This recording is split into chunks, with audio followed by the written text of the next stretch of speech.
ফেব্রুয়ারিতে মাইথনগড় পঞ্চকোট এবং বরন্তি ঘুরে আসার পর অনেক দিন আর তেমন কোথাও ঘুরতে যাওয়া হয়ে উঠছিল না। বহুবার প্ল্যান করেও শেষ পর্যন্ত প্ল্যান ক্যান্সেল করতে হয়েছে নানা কারণে। কিন্তু এই ভ্রমণ পাগল মন আর কদিনই বা বাধা মানছে। তাই সমস্ত বাধা উপেক্ষা করে এবার দীপাবলির দিন একদম ভোর ভোর থাকতে বেরিয়ে পড়লাম লেক আর পাহাড়ে ঘেরা নতুন আরেকটা গন্তব্যের উদ্দেশ্যে। তবে এটাকে ভোর না বলে রাত বলাই বেশি ভালো হবে। শুরুটা করেছিলাম 3:45-এ, আর আগের মতোই এবারেও আমরা সেই 4 জনই ছিলাম। কালনায় আমার বাড়ি থেকে আমি, দেবাশিস দা আর লক্ষ্মী কাকা রওনা দিয়েছিলাম। শুভ আমাদের সঙ্গে জয়েন করল কিছু পরেই। বর্ধমান থেকে প্রায় পানাগড় পর্যন্ত হাই রোডে কাজ চলার জন্য রাস্তার বেহাল অবস্থা আমাদের বাইক রাইডের মজা কিছুটা মাটি করলেও এরপরে মাখনের মতো 3x3 লেনের রাস্তা সেই মজাটাকে কয়েক গুণ বাড়িয়ে দিল। যাওয়ার পথে প্রথমে দুর্গাপুরের কাছে শিবশক্তি ধাম নামের এই মন্দিরটা দর্শন করলাম। সুন্দর এই গেটটা পার করে মন্দির চত্বরে ঢুকতেই যেন এক অপূর্ব শান্তি আর স্নিগ্ধতা ঘিরে ধরল আমাদের।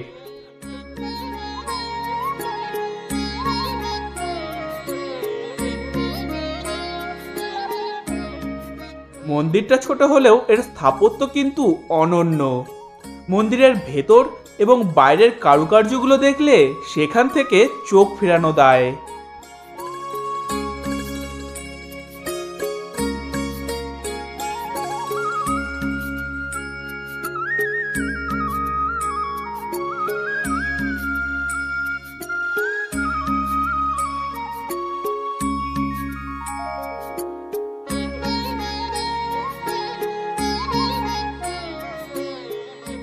মন্দির চত্বরটা ভালো করে ঘুরে দেখে এখানে বাবা ভোলানাথ এবং মা পার্বতীকে প্রণাম জানিয়ে আবার আমাদের জার্নি শুরু করলাম। সুন্দর একটা বাইক রাইড এনজয় করতে করতে আমরা তখন ঝাড়খণ্ডের গোবিন্দপুর পার হয়ে গেছি। এমন সময় দূরের রাস্তার ওপারে বাড়িগুলোর পেছনে কুয়াশার চাদর থেকে পাহাড় যেন উঁকি মারতে শুরু করে দিয়েছে। কিছু সময় পর সেই পাহাড়গুলোই একদম স্পষ্টভাবে আমাদের চোখে ধরা পড়ল। পাহাড়ের সেই অপরূপ সৌন্দর্য আরও ভালোভাবে উপভোগ করতে আমরা এরপর হাজির হলাম তোপচাচি লেকের কাছে। হাই রোড থেকে নেমে তোপচাচি লেক যাওয়ার রাস্তাটা কিন্তু দারুণ সুন্দর।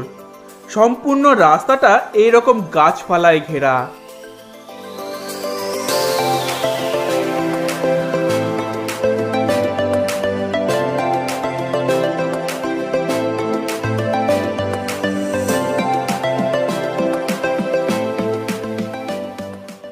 মাঝে এই জায়গায় বাইক প্রতি 15 টাকা করে এন্ট্রি করাতে হলো আমাদের। বাইক এন্ট্রি করিয়ে আরো খানিকটা যাওয়ার পর লেকের দেখা মিলল। লেকের এই অপরূপ সৌন্দর্য দেখে মুগ্ধ হবে না এমন মানুষ কিন্তু খুঁজে পাওয়া কঠিন। আমরাও তাই মুগ্ধ হয়ে সেই সৌন্দর্যটাই উপভোগ করলাম। এরপর লেকের পাশের রাস্তা দিয়ে খানিকটা এগিয়ে যেতেই সুন্দর সান বাঁধানো এই জায়গাটাতে গিয়ে পৌঁছালাম।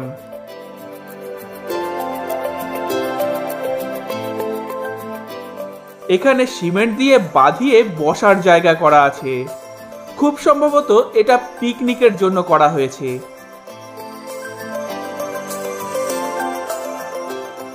এখানে কিছুক্ষণ বসে জিরিয়ে নেওয়ার পর সেই লেকের পাশের রাস্তা ধরেই সম্পূর্ণ লেকটা ঘুরে দেখার অনুভূতিটাই আলাদা রকমের ছিল। কোথাও ঝোপের আড়াল থেকে দূরের পাহাড় উঁকি দিচ্ছিল, আবার কোথাও এই তোপচাচি লেক।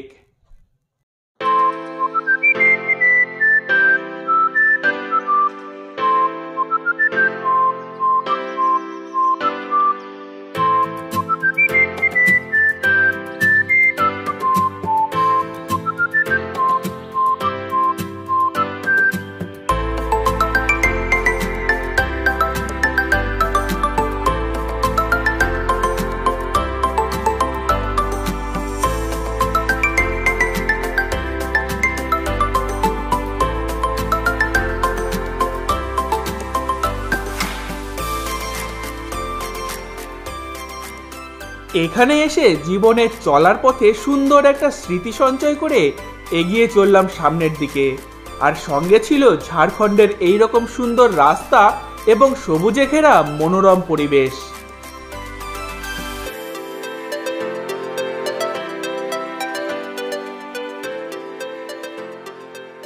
একটা অসম্ভব সুন্দর জার্নি শেষে আমরা পৌঁছালাম গিরিডি জেলার মধুবনের একদম দোরগোড়ায়। এই গেটটা থেকে মধুবন মাত্র 4 কিমি। প্রসঙ্গত মধুবন হলো জৈন ধর্মের মানুষদের কাছে একটা গুরুত্বপূর্ণ জায়গা। এখান থেকেই শুরু হয় জৈনদের পবিত্র সম্মেদ শিখরজি যাত্রা। মানে এখান থেকে শুরু করে প্রায় 10 কিমি পাহাড়ি রাস্তা চড়াই করে উঠতে হয় জৈনদের অন্যতম পবিত্র তীর্থস্থান পারশনাথ পাহাড়ে। বিশ্বাস করা হয় পারশনাথ পাহাড়েই জৈনদের 24 জন তীর্থঙ্করের মধ্যে 20 জনই মোক্ষ লাভ করেছিলেন। এছাড়া সাঁওতালদের কাছেও এটা কিন্তু অত্যন্ত পবিত্র জায়গা, কেননা এই পারশনাথ পাহাড় তাদের কাছে পরিচিত মারাংবুরু নামে, যা কিনা সাঁওতালদের অন্যতম প্রধান দেবতা। প্রায় 12:30 নাগাদ মধুবন পৌঁছে আচার্য শ্রী শান্তিসাগর ধাম নামের এই মন্দিরের গেস্ট হাউসে গিয়ে উঠলাম। এখানে 4 জনের একদিনের ভাড়া 1000 টাকা। এরপর রুমে গিয়ে একটু ফ্রেশ হওয়ার পর মন্দিরের ভোজনশালাতেই দুপুরের খাবার খেয়ে প্রায় 1:30 নাগাদ আমরা বাইক নিয়ে রওনা দিলাম পারশনাথ পাহাড়ে ওঠার জন্য। গেস্ট হাউসেই একজনের কাছ থেকে শুনেছিলাম নিজস্ব বাইকে পাহাড়ের ওপরে ওঠাতে তেমন কোনো সমস্যা নেই, তবে ফরেস্ট অফিসারের নজরে পড়লে তখনই বিপদ। তোমরা যদি কেউ এখানে নিজস্ব বাইক না নিয়ে আসো তাহলে পায়ে হেঁটে তো ওপরে ওঠাই যায়, তাছাড়া লোকাল কিছু লোক তাদের বাইকের পেছনে বসিয়ে ওপরে নিয়ে যায়। খরচ পড়ে 1500 থেকে 2000 টাকা প্রতিজন। এছাড়া বাচ্চা, বয়স্ক এবং অসমর্থ মানুষদের জন্য এখানে ডুলি বা পালকির ব্যবস্থা আছে। খরচ পড়তে পারে প্রায় 5 থেকে 7000 টাকা জন প্রতি।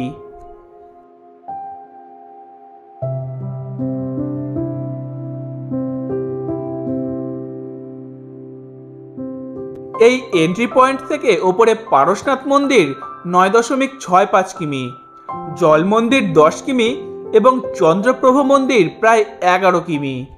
পারবি তো? হ্যাঁ নামবো না না, এই কেউ নামবে রে, একদম দ্রুত করে এই নামবো।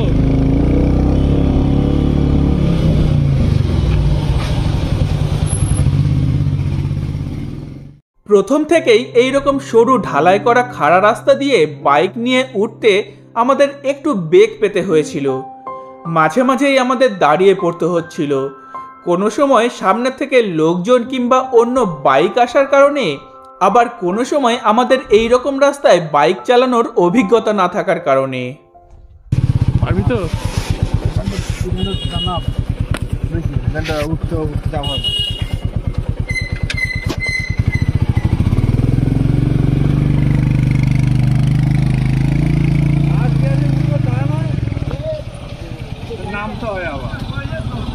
ফার্স্ট গিয়ারে দিলি না?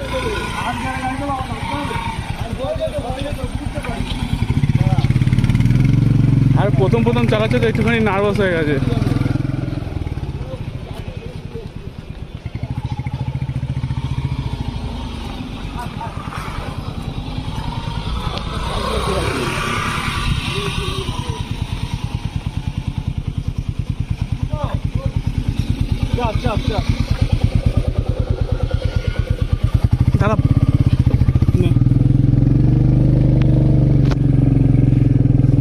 আস্তে আস্তে চ, তাড়াহুড়ার কিছু কারণ নেই।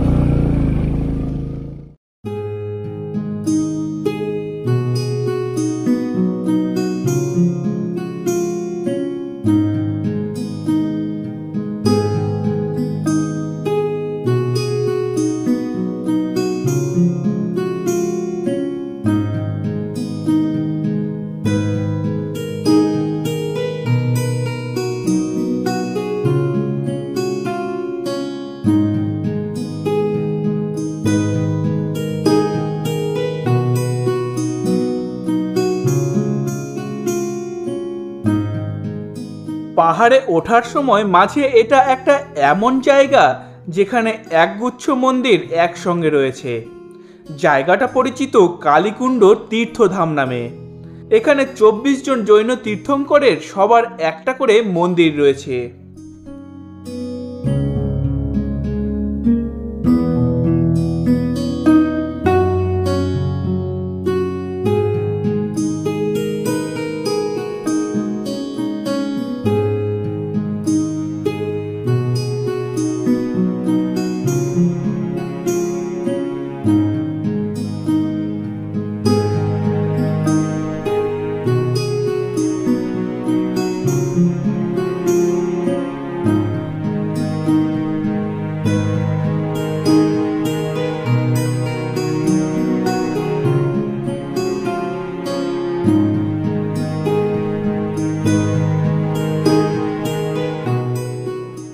কালীকুণ্ড তীর্থধাম দর্শন করে আবার আমাদের পথ চলা শুরু অরণ্যের বুক চিরে এই আঁকাবাঁকা রাস্তা ধরে।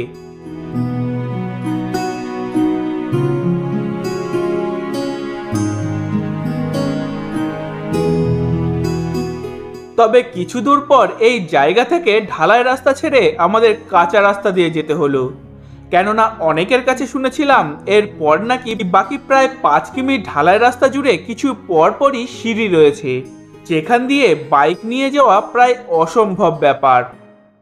প্রথম দিকে এই কাঁচা রাস্তার হাল খুব একটা খারাপ না হলেও যত পথ এগোচ্ছিলাম রাস্তার অবস্থা তত খারাপ হচ্ছিল। রাস্তার মাঝে মাঝে বড় বড় গর্ত আর পাথরে ভর্তি থাকার জন্য এখান দিয়ে বাইক চালিয়ে যেত মাঝে মাঝে ভয় লাগছিল, কেননা একটু অসাবধান হলেই পাশের খাদে পড়ে যাওয়ার আশঙ্কা প্রবল। তাই খুব সাবধানের সঙ্গেই এগিয়ে চললাম আমরা। মাঝে একটু দাঁড়িয়ে আশেপাশের প্রাকৃতিক দৃশ্য ক্যামেরাবন্দি করতে গিয়ে হঠাৎ করেই নজরে এলো দূরে পাহাড়ের ওপরে পারশনাথ মন্দির। দূর থেকে আমাদের শেষ গন্তব্যকে দেখতে পেয়ে আর ধৈর্য ধরতে পারলাম না, তাই তাড়াতাড়ি এগিয়ে চললাম সামনের দিকে। এর কিছুটা পর আর বাইক তোলার ব্যবস্থা ছিল না, তাই বাইক রেখে বাকিটা পায়ে হেঁটেই উঠতে হলো। ওঠার সময় ওপর থেকে আশেপাশের পাহাড়গুলোর যে সুন্দর দৃশ্য চোখের সামনে দেখলাম তা সারা জীবনেও ভোলার মতো না।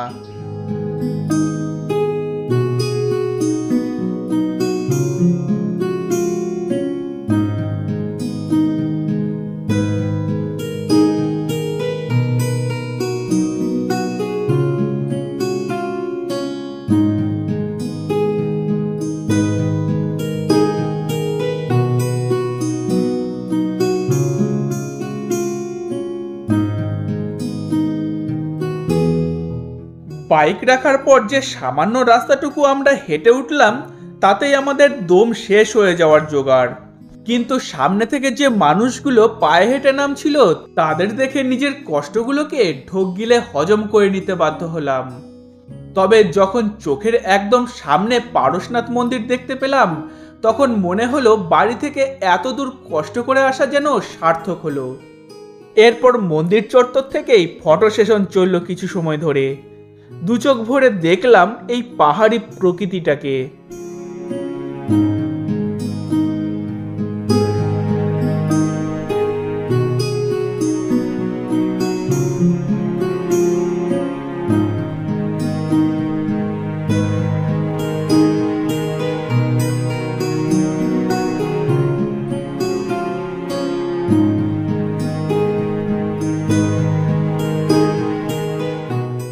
শেষে যখন মন্দিরে প্রবেশ করলাম তখন সঙ্গে সঙ্গে ফুল আর ধূপের সৌরভ মনে এনে দিল এক পরম শান্তি। মন্দিরের ভেতরে রাখা ছিল 23তম জৈন তীর্থঙ্কর পার্শ্বনাথের পদচিহ্ন, যার নামেই এই মন্দির আর এই পাহাড়ের নামকরণ হয়েছে। এখানেই নাকি জৈন তীর্থঙ্কর পার্শ্বনাথ মোক্ষ লাভ করেছিলেন এবং যে পাথরের ওপরে বসে তিনি সাধনা করতেন তা মন্দিরটার নিচে এক গুহার ভেতরে রাখা আছে। এই মন্দির দর্শন যখন শেষ করলাম তখন বিকাল প্রায় 4:30 বেজে গিয়েছিল, তাই জল মন্দির আর চন্দ্রপ্রভ মন্দির আর যাওয়া হয়ে ওঠেনি।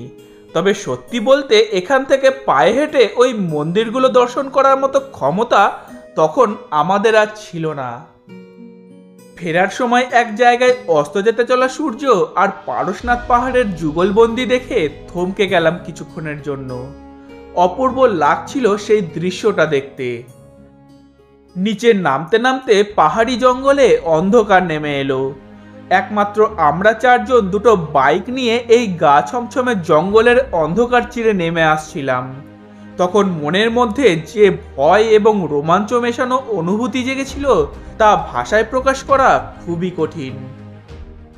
নাবেন নাবেন নেবে তারপরে ওইটুকু পার হয় লক্ষ্মীদা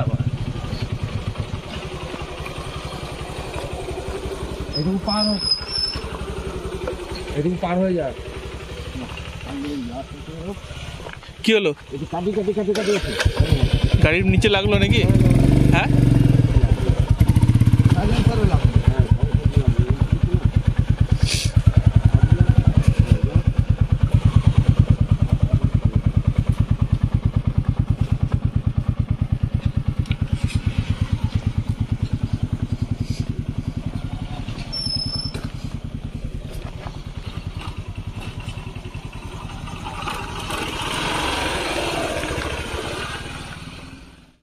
আমরা যখন নিচে মধুবনে পৌঁছালাম তখন প্রায় 7টা বেজে গিয়েছিল।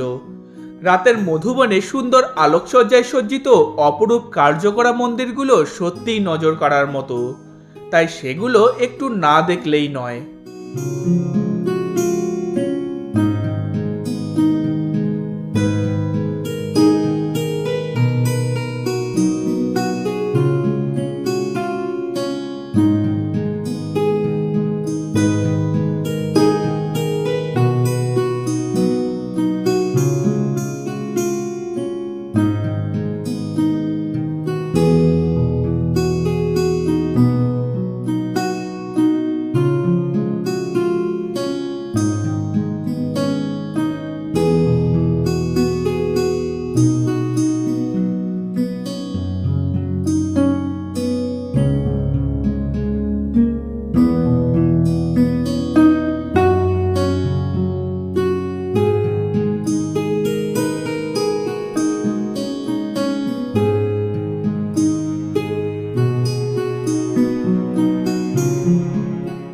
ফটো আর ভিডিও দিয়ে ফোনের গ্যালারিটা ভর্তি করার পর আমরা ফিরে গেলাম আমাদের রুমে।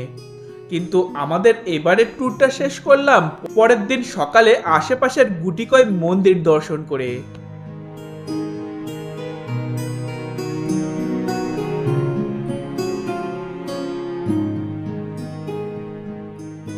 বাড়ি থেকে বেরোনোর আগে মাত্র একদিনে প্রায় 300 কিমি জার্নি করে এসে পারশনাথ পাহাড়ে উঠতে পারবো কিনা সেই নিয়ে আমাদের সবার মনে একটা সন্দেহ ছিল, কিন্তু ফেরার সময় সেই সন্দেহ আমাদের থেকে বহু ক্রোশ দূরে।